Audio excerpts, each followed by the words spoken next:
As we edge closer to the highly anticipated 2024 elections in South Africa, one needs to delve deep into the political landscape of this diverse country in order to understand the multiple layers that the electorate has to take into consideration. 30 years into democracy, the ruling Liberation Party seems to be losing grip with many voters. The 2024 elections in South Africa will be a consequential set of elections that we will see for the first time a former president in the likeness of Jacob Zuma taking on the African National Congress. South Africans are likely to not give the ANC overwhelming support as they have done in previous elections since 1994. South Africa has long been hailed as the rainbow nation with a rich history of democracy. However, the country faces numerous challenges on multiple fronts: economic inequality, joblessness, poverty, and inadequate service provision have further deepened the socio-economic divide within the nation. I'm looking for change in policy when it comes to our borders.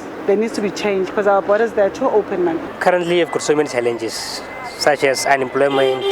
Against this backdrop, a series of new political parties have emerged, aiming to address these challenges head-on. From grassroots movements to breakaway factions, they are vying for the support of disillusioned voters who yearn for change. Build on SA was launched in September of 2022, and we are a party that's focused on bringing back power to communities. And so we've been making sure that we have candidates that come from communities, that are endorsed by communities, that are chosen by communities.